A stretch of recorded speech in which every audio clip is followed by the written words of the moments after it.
Tu vis seul? Alors dis-moi, est-ce toi qui contrôles ta solitude ou est-ce ta solitude qui te contrôle? Parce qu'on va être honnête, vivre seul peut être une bénédiction, mais aussi une prison invisible. Tu crois que tu es libre, mais en réalité, tu tombes dans des pièges qui t'épuisent sans même t'en rendre compte. Et ces pièges, les stoïciens les avaient déjà identifiés il y a 2000 ans.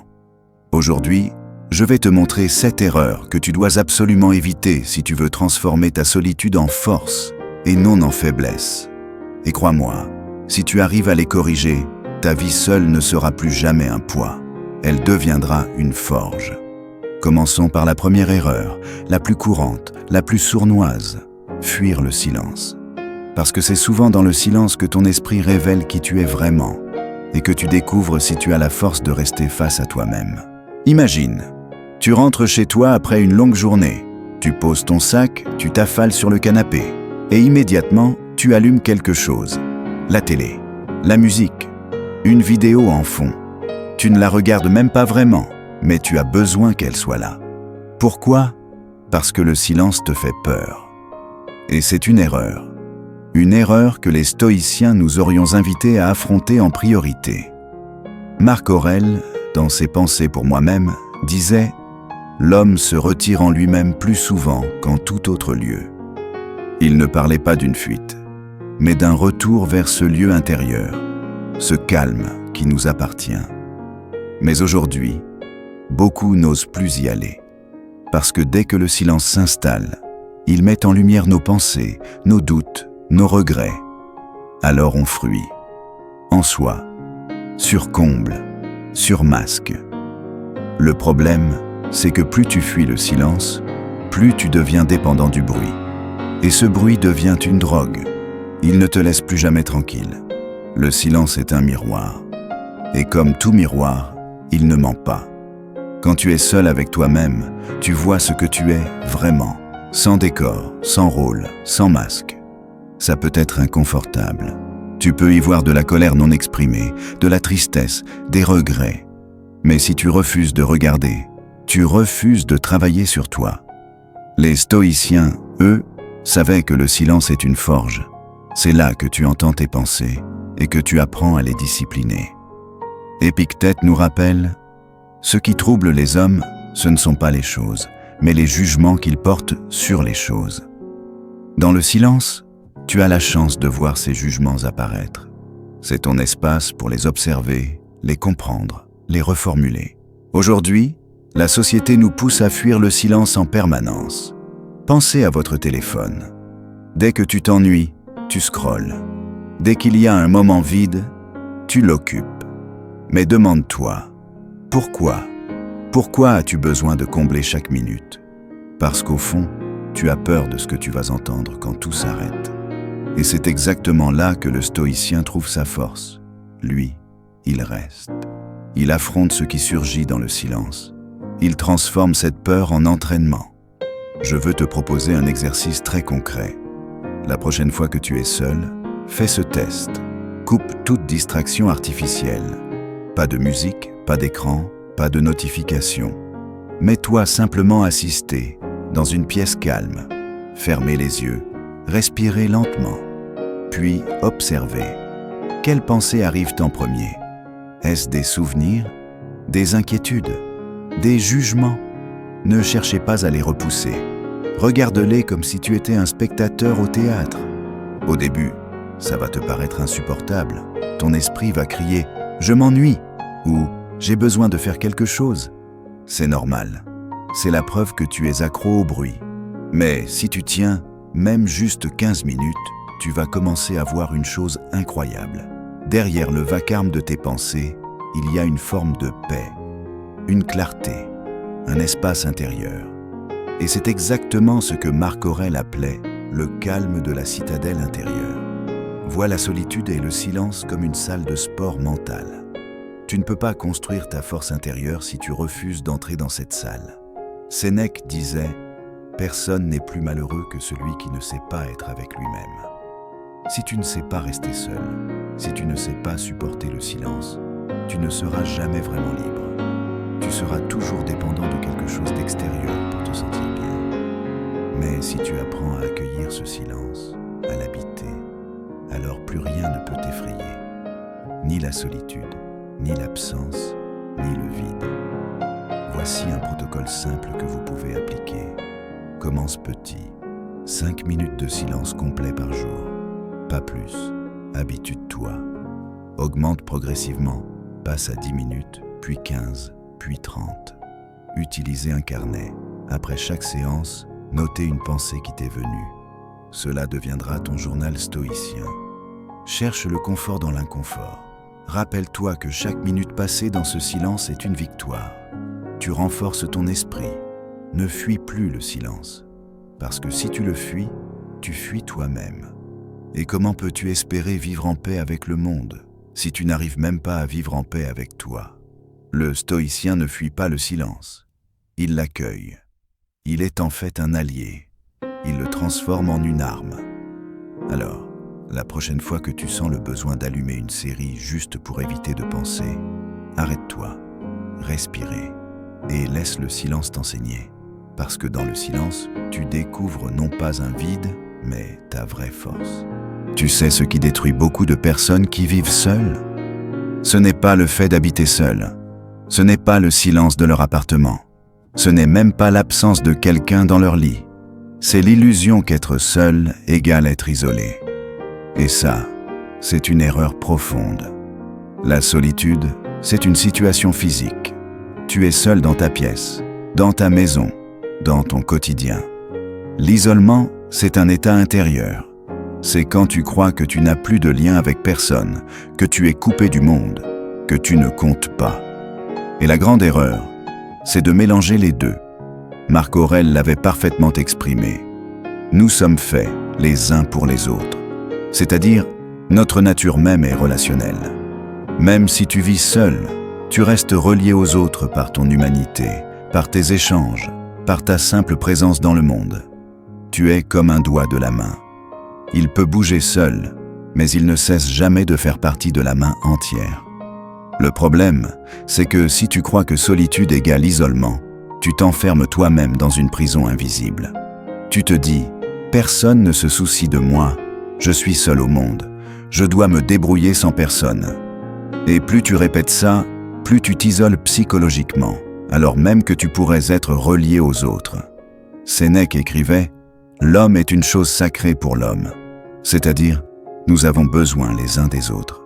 Ne pas le reconnaître, c'est aller contre la nature. Et aller contre la nature, pour un stoïcien, c'est l'assurance de souffrir. Regarde 2 personnes qui vivent seules.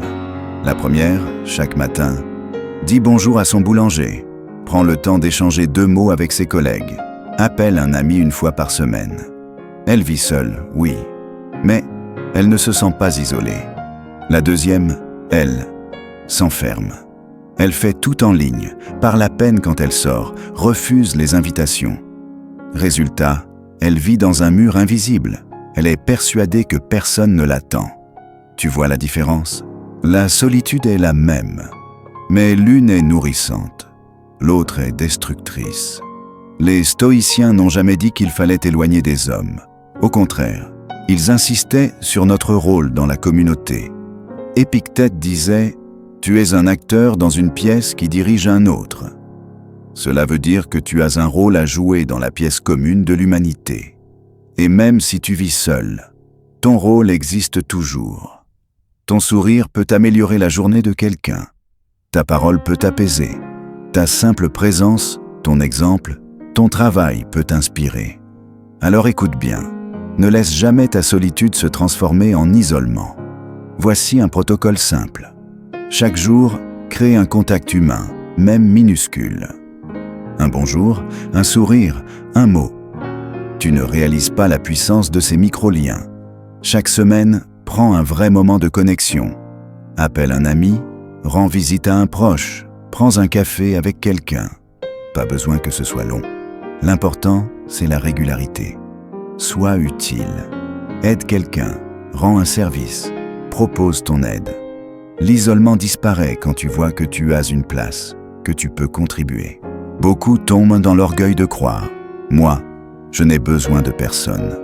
Je suis fort tout seul. » Mais c'est faux. C'est une illusion de force qui cache en réalité une peur. La peur d'être rejeté, la peur de dépendre, la peur d'être vulnérable. Le stoïcien n'est pas dépendant des autres pour exister, mais il sait que sa nature est relationnelle. Il n'a pas peur de tendre la main. Il n'a pas honte de reconnaître qu'il fait partie d'un tout plus grand. Alors retiens ceci. Tu peux vivre seul, sans jamais être isolé. La solitude peut être un lieu de puissance, tant que tu gardes tes racines dans la communauté humaine. Marc Aurèle avait raison, nous sommes faits les uns pour les autres. Et si tu entretiens chaque jour, même par de petits gestes, ce lien avec les autres, tu verras, la solitude ne sera plus une prison, mais un choix libre, un espace de calme, une source de force. La solitude peut être une immense liberté. Personne ne te dit quand rentrer.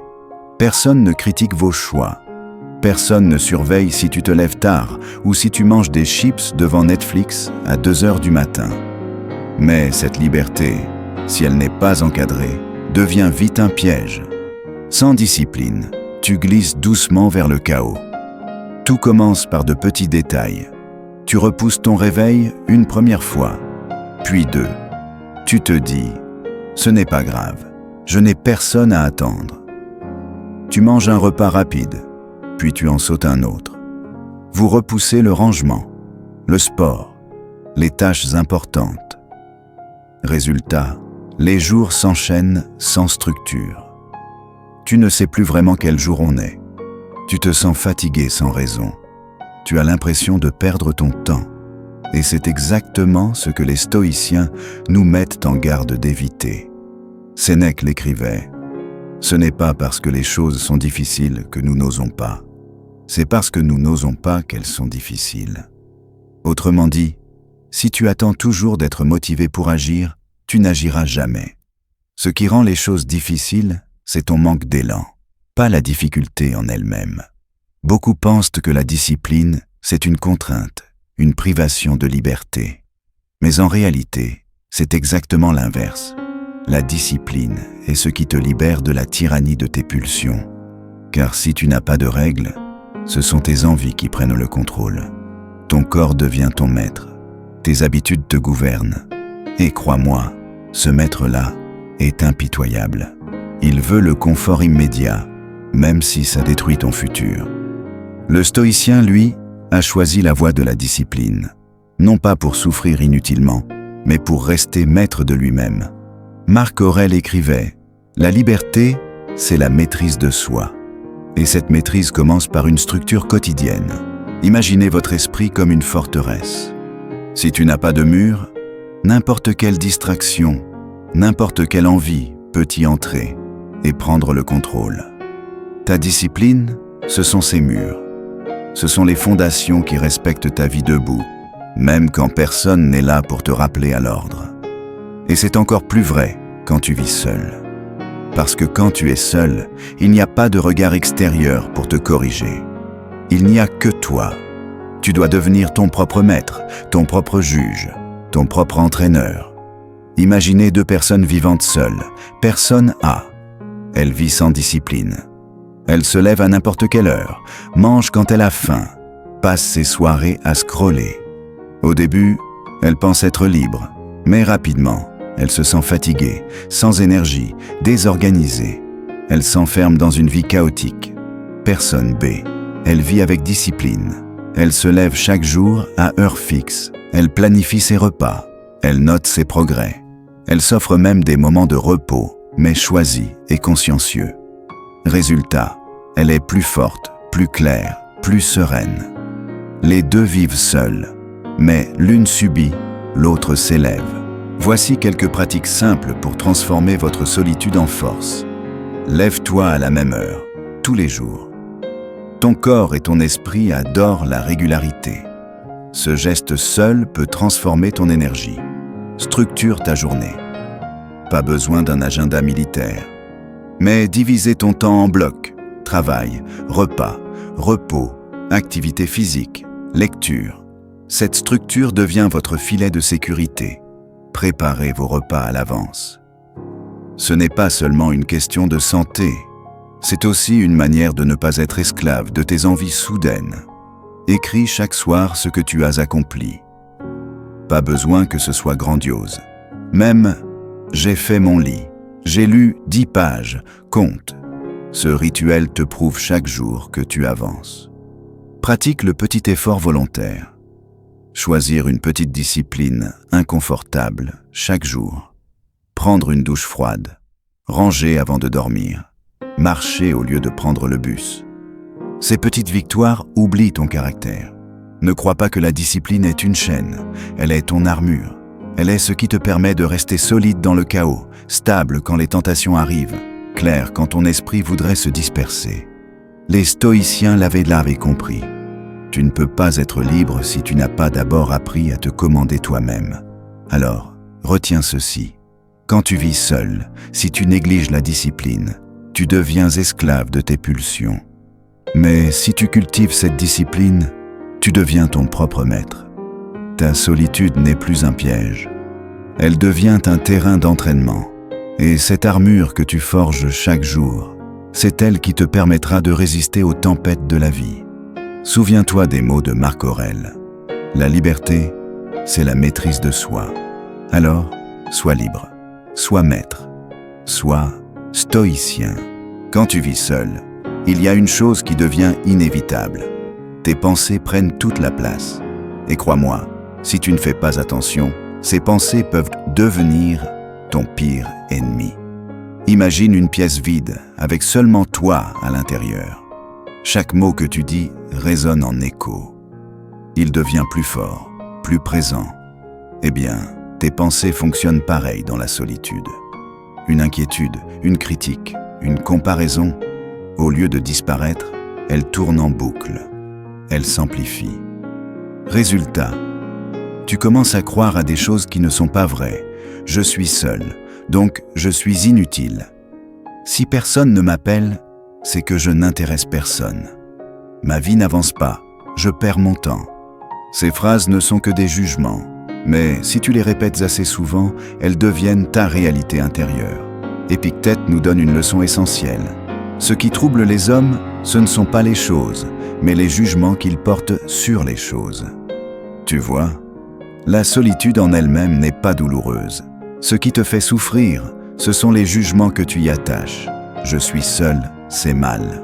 Je suis seul, je suis rejeté. Le stoïcien, lui, apprend à distinguer les faits de ses jugements. Le fait « je suis seul ce soir ». Le jugement toxique « je suis seul ce soir ». Donc, je suis malheureux. Si tu arrives à séparer les deux, tu reprends le contrôle. Prenons 2 personnes vivant seules. Personne A se dit « Personne ne m'a écrit aujourd'hui, donc je n'ai pas de valeur ». Sa pensée toxique, l'épuisement. Elle nourrit son isolement. Personne B, face à la même situation, se dit « Personne ne m'a écrit aujourd'hui. Ça me donne une soirée libre pour lire, écrire ou m'entraîner ». Elle transforme la situation en opportunité. Même fait, 2 jugements différents, 2 vies totalement opposées. Ton esprit est comme un jardin. Si tu n'y plantes rien, les mauvaises herbes poussent toutes seules. Ces mauvaises herbes, ce sont les pensées toxiques, le regret du passé. J'aurais dû. La peur du futur. Et si jamais. La comparaison. Les autres sont mieux que moi. Si tu laisses ton esprit en roue libre, il s'encombre de ces herbes folles. Et plus tu es seul, plus elles envahissent ton terrain. Voici un exercice puissant inspiré des stoïciens. Le journal du soir. Chaque soir, prends 10 minutes pour écrire tes pensées principales de la journée. Ne filtre pas, écris-les telles qu'elles viennent. Séparez les faits des jugements. Relis ce que tu as écrit. Puis mets un F pour fait et un J pour jugement à côté de chaque phrase. Exemple, personne ne m'a appelé. F, donc je ne compte pour personne. J reformule avec sagesse. Prends chaque jugement toxique et transforme-le en une pensée neutre ou constructive. Exemple, je ne compte pour personne. J'ai du temps libre pour moi aujourd'hui. Je peux l'utiliser pour progresser. Pratique la répétition. Fais-le tous les soirs. Tu verras, peu à peu, ton esprit à reconnaître ses propres illusions. Marc Aurèle écrivait « La vie de l'homme est ce que ses pensées en font. Cela veut dire que ta réalité n'est pas ce qui t'arrive, mais ce que tu en penses. Si vous entretenez des pensées toxiques, votre vie devient toxique. Si tu cultives des pensées justes, ta vie devient plus légère, plus claire, plus forte. Ta solitude peut être une prison mentale ou un terrain de liberté intérieure. La clé est là, dans la qualité de tes pensées. Quand une pensée toxique arrive, fais comme un stoïcien. Arrête-toi, demande-toi, est-ce que c'est un fait ou un jugement? Puis décider, est-ce que je choisis de garder cette pensée ou de la remplacer? Tu deviens le gardien de ton esprit. Tu décides qui entre et qui reste dehors. Ne fais pas l'erreur de générer des pensées toxiques. Elles sont comme du poison subtil. Au début, tu ne le sens pas, mais jour après jour, elles rongent ton énergie, ton courage, ta joie de vivre. Les stoïciens nous rappellent que ce n'est pas la solitude qui fait souffrir, mais les jugements que nous y ajoutons. Alors, deviens maître de ton esprit. Cultive des pensées claires, justes et solides. Parce que si tu arrives à discipliner ton esprit dans la solitude, plus rien à l'extérieur ne pourra t'abattre. La solitude est une opportunité rare. Mais beaucoup de gens la gâchent. Quand tu vis seul, tu as du temps, tu as de l'espace, tu as une liberté immense. Et que fais-tu de ce temps? Si tu passes tes journées à scroller, à regarder des séries sans fin, à remplir ton esprit de distraction, alors tu tombes dans la plus grande erreur. Ne pas cultiver ton âme. Être seul, c'est avoir une maison intérieure. Mais si tu n'y mets rien, elle reste vide, sombre, poussiéreuse. Et dans ce vide, ce sont tes peurs et tes mauvaises habitudes qui s'installent. Sénèque nous avertissait déjà. Il n'est pas de vent favorable pour celui qui ne sait pas où il va. Sans but, sans culture de ton esprit, ta solitude n'est qu'un vagabondage errant. Tu passes tes journées à tuer le temps, alors que tu devrais le faire fructifier. Les plus grands esprits de l'histoire ont utilisé la solitude comme une forge. Marc Aurèle écrivait ses pensées la nuit, seul dans sa tente, au milieu des campagnes militaires. Sénèque méditait sur la mort, sur la liberté, sur le temps, retiré de la vie publique. Épictète, esclave affranchi, passant des heures à dialoguer avec ses disciples dans des cercles réduits, loin des foules. Pour eux, la solitude n'était pas un vide à combler, mais un outil de travail spirituel. Et toi, est-ce que tu fais de ta solitude une école de sagesse ou un terrain de distraction? Pour un stoïcien, cultiver l'âme, ce n'est pas une pratique religieuse ni mystique. C'est apprendre à mieux vivre. C'est nourrir ton esprit de ce qui élève, au lieu de le remplir de ce qui abaisse. Cultiver l'âme, c'est lire des textes qui t'inspirent. Écrivez vos réflexions pour clarifier votre esprit. Méditez sur ta condition, tes valeurs, tes choix. Renforcez ton corps, car il est le serviteur de ton esprit. Apprendre chaque jour quelque chose de nouveau. Bref, transformer le temps libre de ta solitude en un investissement, pas en une perte. Persona vit seule. Elle se lève tard, allume la télé, mange vite, passe ses soirées sur les réseaux sociaux. Elle s'endort en se disant « une journée de plus de passé ». Sa solitude est du temps gaspillé. Personne B vit seule. Elle prend 1 heure chaque matin pour lire ou écrire. Elle fait du sport 3 fois par semaine. Elle note ses réflexions dans un carnet. Elle apprend une nouvelle compétence en ligne. Elle s'endort en se disant « aujourd'hui, j'ai grandi ». Sa solitude est une forge intérieure. Laquelle de ces 2 personnes veux-tu être? Voici une méthode simple pour cultiver ton âme chaque jour. La lecture quotidienne. Lis au moins 10 pages d'un texte inspirant. Philosophie, biographie, développement. Pas besoin d'1 heure. Juste un peu, mais tous les jours. Le journal stoïcien. Chaque soir, écris 3 choses. Ce que tu as bien fait, ce que tu aurais pu mieux faire, et ce que tu as appris. Ce simple rituel nourrit ton esprit. Le corps comme allié. Bouge ton corps. Sport, marche, yoga, peu importe. Les stoïciens savaient que l'âme avait besoin d'un corps discipliné pour rester clair. La méditation dure 5 à 10 minutes pour te recentrer, respirer, observer tes pensées. La méditation est une pratique stoïcienne avant l'heure. C'est la vigilance sur soi, un apprentissage constant. Fixe-toi l'objectif d'apprendre quelque chose de nouveau chaque mois, une compétence, un savoir, une habitude. La solitude est le moment idéal pour grandir. Marc Aurèle écrivait « La perfection de l'âme consiste à vivre chaque jour comme si c'était le dernier, sans agitation, sans apathie, sans hypocrisie. Cultiver ton âme, c'est ça, ne pas gaspiller tes jours. Chaque jour bien utilisé est un pas vers la sagesse, vers la liberté, vers la vraie richesse intérieure. Parce qu'au final, peu importe que tu sois seul ou entouré, si tu as cultivé ton âme, tu portes en toi une richesse que rien ni personne ne peut exploiter. Ne fais pas l'erreur de laisser ta solitude se remplir de vide. Utilisez-la comme une forge. Transformez votre temps libre en une école de sagesse, en une source de force. Si tu négliges ton âme, ta solitude devient stérile. Mais si tu la cultives, elle devient ton plus grand trésor. Souviens-toi, le temps que tu passes seul est un champion. Si tu ne sèmes rien, tu récolteras du vide. Mais si tu sèmes chaque jour des graines de sagesse, tu récolteras une vie de paix et de force. La solitude peut être douce. Tu profites du calme, de ta liberté, de ton espace. Mais il suffit d'un événement pour que ce calme se transforme en épreuve. Une rupture, une maladie, une perte, une mauvaise nouvelle. Et là, si tu n'as pas préparé ton esprit, la douleur te frappe de plein fouet. Tu tombes, tu te sens brisé, sans ressources.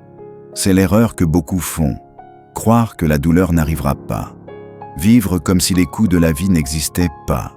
Mais les stoïciens, eux, savaient que la douleur est inévitable. Et ils avaient une règle simple. Mieux vaut s'entraîner avant la tempête que d'apprendre à nager au milieu des vagues.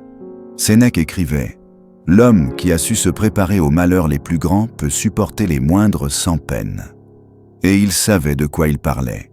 Toute sa vie, il a affronté des exils, des menaces de mort, des deuils. Mais il s'était préparé mentalement à ces coups, et c'est ce qui lui a permis de rester debout. Marc Aurèle, au milieu de guerres et d'épidémies, répétait dans son journal « Prévois dès l'aurore les rencontres possibles. Un indiscret, un ingrat, un insolent, un traître, un envieux, un égoïste. » Il commençait chaque journée en s'accompagnant à la douleur. Pas pour se décourager, mais pour ne pas être surpris. Quand tu ne te prépares pas, la douleur te terrasse. Tu perds ton emploi et tu paniques. Tu tombes malade et tu refuses d'accepter. Quelqu'un te critique et tu t'effondres. Tu es comme un soldat qui part au combat sans armure.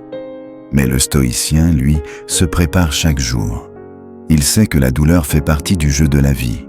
Et parce qu'il s'y attend, il devient capable de l'endurer avec calme. Les stoïciens pratiquaient ce qu'ils appelaient la préméditation des mots, praemeditatio malorum. Chaque matin, ils imaginaient les épreuves possibles, la perte d'un proche, la maladie, l'échec, la solitude prolongée. Cela peut paraître sombre, mais en réalité, c'était un exercice de force. En imaginant ces scénarios, ils s'y habituaient déjà un peu. Ainsi, quand la douleur arrivait, ils dirent « pouvoir ». Je l'avais prévu. Je savais qu'elle pouvait venir. 2 personnes vivent seules et traversent la même épreuve. Une rupture amoureuse. La personne A n'a jamais réfléchi à la possibilité d'une perte. Elle croyait que tout resterait stable. Le jour où la rupture arrive, elle est dévastée. Elle se dit « ma vie est finie. Je ne peux pas supporter ça ». La personne B, elle, pratiquait la préméditation stoïcienne. Elle savait qu'un jour, elle pouvait perdre quelqu'un, une relation, une stabilité. Quand la rupture arrive, elle souffre, bien sûr, mais elle n'est pas détruite. Elle se dit « j'avais prévu cette possibilité ». La douleur est là, mais elle fait partie de la vie humaine. Même épreuve, 2 réactions opposées. Voici comment toi aussi, tu peux te préparer à la douleur. Chaque matin, anticiper les obstacles. Demande-toi, quelle difficulté puis-je rencontrer aujourd'hui? Une critique, un retard, un imprévu? Prévois-les. Ainsi, elles ne te prendront pas par surprise. Exercice-toi à de petits inconforts. Les stoïciens s'entraînaient en vivant volontairement des privations. Dormir sur un lit dur, manger simplement, s'habiller modestement. Toi aussi, fais de petits exercices. Une douche froide, une marche sans musique, un repas frugal. Tu entraînes ton esprit à ne pas dépendre du confort. Accepte la douleur comme un professeur. Quand une difficulté arrive, ne dis pas « Pourquoi moi ?» Dis « Voilà une occasion de m'entraîner, de mettre mes principes en pratique. » Souviens-toi de ce qui est en ton pouvoir. Tu ne peux pas contrôler la douleur elle-même, mais tu peux contrôler ta réaction. Et cette réaction, c'est ton espace de liberté intérieure. Beaucoup vivent à chaque épreuve comme une injustice. Pourquoi ça m'arrive à moi?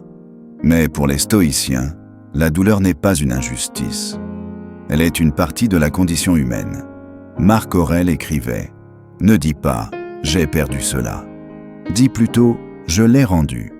Tout ce que tu possèdes, santé, relations, confort, t'es prêt pour un temps. Le jour où la vie te le reprend, tu ne peux pas t'indigner. Tu peux seulement accepter et continuer ton chemin avec dignité. Ne fais pas l'erreur de vivre comme si la douleur n'existait pas, parce que le jour où elle arrive, elle t'écrasera. Préparez-vous comme un stoïcien. Anticipez les coups. Entraîne-toi à supporter de petits inconforts. Rappelle-toi que la douleur est une école, pas une injustice. Si tu vis ainsi, tu transformes la peur en force. Tu deviens solide, inébranlable, comme une citadelle intérieure. Et alors, même seul, même face à la douleur, tu pourras dire « Ce n'est pas elle qui me contrôle, c'est moi qui décide de ma réaction ». Quand tu vis seul, il y a deux manières de regarder ta vie. Tu peux voir ce qui te manque. Pas de compagnon à table, pas de voix dans le couloir, pas de bras à côté de toi la nuit. Ou tu peux voir ce que tu possèdes. La liberté de ton espace, le calme de ton appartement, le temps pour toi, l'opportunité de te construire. La différence entre ces deux visions? La gratitude. Beaucoup de personnes vivantes seules tombent dans le piège du manque. Elles se concentrent sur ce qu'elles n'ont pas. Elles comparent leur vie à celle des autres. Couples heureux sur Instagram, familles réunies, soirées entre amis. Résultat, elles nourrissent l'amertume. Elles se disent « Moi, je n'ai pas ça.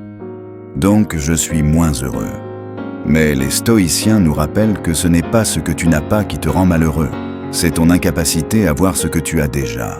Marc Aurèle écrivait « Ne te trouble pas de ne pas posséder telle ou telle chose, mais réjouis-toi de ce que tu as. Et si tu ne l'as pas, souviens-toi que ce n'est pas nécessaire. » La gratitude n'est pas une émotion naïve. C'est une discipline.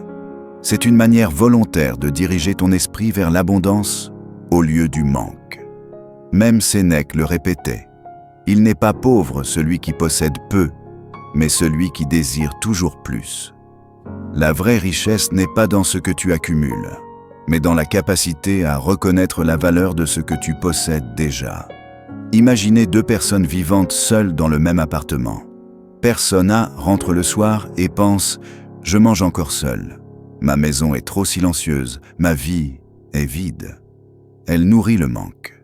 Personne B rentre dans le même appartement et pense « J'ai un toit, j'ai la paix, j'ai la liberté de mon temps, j'ai un repas devant moi. » Elle nourrit la gratitude. Même réalité extérieure, mais deux vies intérieures radicalement différentes. Quand tu pratiques la gratitude, ta solitude n'est plus un désert. Elle devient un jardin. Tu vois chaque petit détail comme un cadeau. La chaleur de ton lit, la lumière du matin qui entre par la fenêtre, la possibilité de lire, d'écrire, de réfléchir sans être interrompu. La gratitude transforme la solitude en abondance silencieuse. Voici un protocole simple pour cultiver la gratitude dans ta solitude. Le journal de gratitude. Chaque soir, écris 3 choses pour lesquelles vous êtes reconnaissant dans votre journée. Ça peut être minuscule, un sourire, un bon repas, un moment de calme. transforme les manques en opportunités. Au lieu de dire « Je n'ai personne avec qui partager mon repas », dis « J'ai la liberté de manger quand je veux et ce que je veux ». Reformule chaque manque en avantage. Exprime ta gratitude. Ne la garde pas seulement pour toi. Merci à un ami, à un voisin, à une caissière, à la vie. Le simple fait de l'exprimer renforce ton état intérieur. Commencez la journée avec un merci. Avant même de regarder votre téléphone, prends 30 secondes au réveil pour penser à une chose dont vous êtes reconnaissant. Tu changes l'orientation de toute ta journée. Être reconnaissant ne veut pas dire nier la douleur. Même face à une épreuve, tu peux dire « Je souffre, mais je suis encore en vie. J'ai encore la capacité de penser, d'apprendre, de me relever. » C'est ce que Marc Aurèle pratiquait. Reçois sans orgueil. Renvoie sans attachement. Autrement dit, accueille ce qui t'est donné, accepte ce qui t'est repris et trouve toujours une raison d'être reconnaissant. Ne fais pas l'erreur d'oublier la gratitude, parce que sans elle, ta solitude se teinte de manque, d'amertume, de jalousie. Mais avec elle, ta solitude devient une richesse. La gratitude est le prisme qui transforme ce que tu as en suffisance et ce que tu vis en bénédiction. Souviens-toi, celui qui pratique la gratitude ne sera jamais pauvre. Alors, chaque jour, même seul, regarde autour de toi et dis « Merci, merci pour ce que j'ai. Merci pour cette chance d'apprendre à vivre selon la nature, libre et consciencieuse. » Et là, ta solitude ne sera plus un poids, mais une source de lumière intérieure. Tu viens de voir les 7 erreurs que les stoïciens nous aurions conseillé d'éviter quand on vit seul. Et si tu réfléchis bien, tu remarqueras une chose. La solitude n'est pas le problème. Le problème, c'est la manière dont tu choisis de la vivre. Si tu fuis le silence, il t'engloutit. Si tu confonds solitude et isolement, tu t'enfermes toi-même. Si tu négliges la discipline, tu deviens esclave de tes envies. Si tu nourris des pensées toxiques, elles finissent par diriger ta vie. Si tu n'utilises pas ton temps pour cultiver ton âme, tu gaspilles ton plus grand trésor. Si tu ne te prépares pas à la douleur, la première épreuve te brise. Et si tu oublies la gratitude, tu passes à côté de l'abondance qui est déjà là. Voilà les pièges. Voilà les erreurs. Mais maintenant, tu sais. Et les stoïciens, eux, ne se contentaient pas de savoir. Ils agissaient. Marc Aurèle, Épictète, Sénèque. Tous nous avons laissé le même message. Ce qui compte, ce n'est pas ce qui t'arrive, mais la manière dont tu choisis d'y répondre. Alors, imaginez, et si ta solitude devenait ton école, un lieu où tu apprends à aimer le silence, un terrain pour renforcer ta discipline, un miroir pour purifier tes pensées, une forge pour cultiver ton âme, un champion d'entraînement pour supporter la douleur, un jardin pour pratiquer la gratitude. Est-ce que tu comprends la puissance de ça? Ta solitude, loin d'être une faiblesse, devient une arme. Tu n'es plus victime de ta condition. Tu en fais un levier pour devenir plus fort, plus sage, plus libre. Souviens-toi de cette phrase de Marc Aurèle. Tu as pouvoir sur ton esprit, pas sur les événements. Comprends cela et tu trouveras la force. Ta solitude fait partie des événements. Tu ne peux pas toujours la changer. Mais ton esprit, lui, tu peux l'éduquer, le guider, le fortifier. Et c'est ça, le vrai chemin stoïcien. Apprendre à vivre non pas contre la solitude, mais avec elle, comme avec un maître exigeant qui t'entraîne à devenir invincible. Alors à toi, qui regarde cette vidéo, ne fuis plus le silence. Ne t'enferme pas dans l'isolement. Règle ta vie avec discipline. Choisis tes pensées. Nourris ton âme. Préparez votre esprit à la douleur. Et remercie chaque jour pour ce que tu as. Fais-le, mets-le en pratique. Et tu verras, vivre seul ne sera plus un poids, mais une puissance. Parce qu'au final, la solitude n'est pas ton ennemi. Elle est ton terrain d'entraînement. Elle est la forge où se construit ton caractère. Alors prends cette forge et deviens le forgeron de ta propre vie. Souviens-toi de cette phrase de Marc Aurèle. Tu as pouvoir sur ton esprit, pas sur les événements. Comprends cela et tu trouveras la force. Ta solitude fait partie des événements. Tu ne peux pas toujours la changer. Mais ton esprit, lui, tu peux l'éduquer, le guider, le fortifier. Et c'est ça, le vrai chemin stoïcien. Apprendre à vivre non pas contre la solitude, mais avec elle, comme avec un maître exigeant qui t'entraîne à devenir invincible. Alors à toi, qui regarde cette vidéo, ne fuis plus le silence. Ne t'enferme pas dans l'isolement. Règle ta vie avec discipline. Choisis tes pensées. Nourris ton âme. Préparez votre esprit à la douleur. Et remercie chaque jour pour ce que tu as. Fais-le. Mets-le en pratique. Et tu verras, vivre seul ne sera plus un poids, mais une puissance. Parce qu'au final, la solitude n'est pas ton ennemi. Elle est ton terrain d'entraînement. Elle est la forge où se construit ton caractère. Alors prends cette forge et deviens le forgeron de ta propre vie. La solitude n'est pas ton ennemi, c'est ton maître silencieux.